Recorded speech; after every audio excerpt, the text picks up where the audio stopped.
everyone, and welcome to the thorough newspaper analysis for 29th August 2022.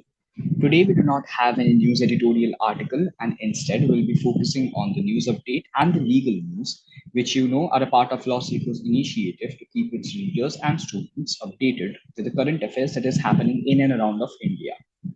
So, keeping that in mind, we move forward to the first news update for today. GOI named former CEA K. Subramanian as Executive Director for India at IMF.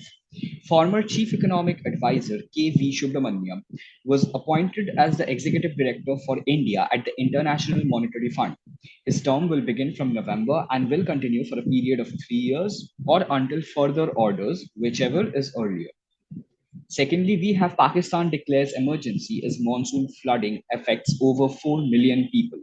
Heavy rain pounded parts of Pakistan after the government declared an emergency to deal with monsoon flooding that it has said has affected more than 4 million people.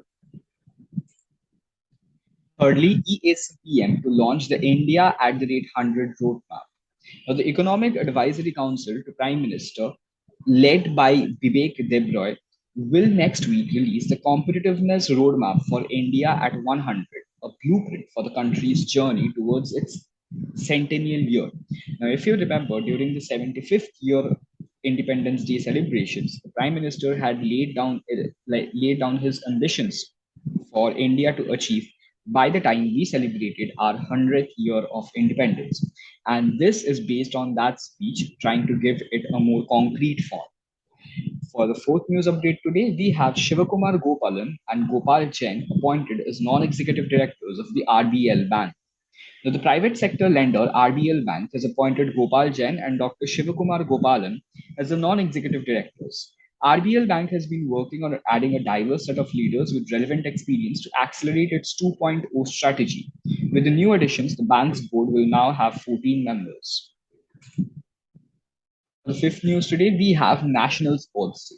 Now, India celebrates National Sports Day on 29th August to commemorate the birth anniversary of the hockey legend Major Dhyan Chand.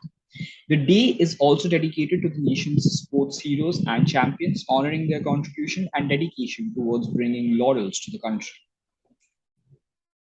For the legal updates today, we have first Section 389 of CrPC and Section 148 of the Negotiable Instruments Act are independent of each other, and non-compliance of the latter doesn't jeopardize the suspension of sentence pending appeal.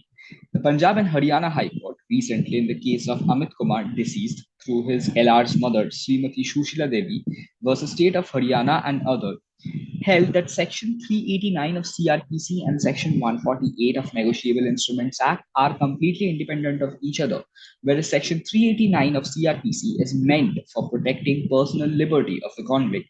Section 148 is supplemental to the mandate carried under Section 389. Secondly, we have magistrate can implead co-accused even after taking cognizance of crime and committal to competent court. Now, the Madhya Pradesh High Court recently held that a JMFC who had taken cognizance of a matter and committed the same to the Sessions Court could also entertain an application under Section 200 of CrPC later to implead other co-accused at the same time. And this was held in the case of Rakesh and Ors versus Ismail and Ors. This was all for today. For free study materials and TNA PDF slides, please join our Telegram channel, the link of which you can find in the description, or you can also scan the barcode that is given on your screen. For any further information, please feel free to visit www.lawsikho.com. Thank you.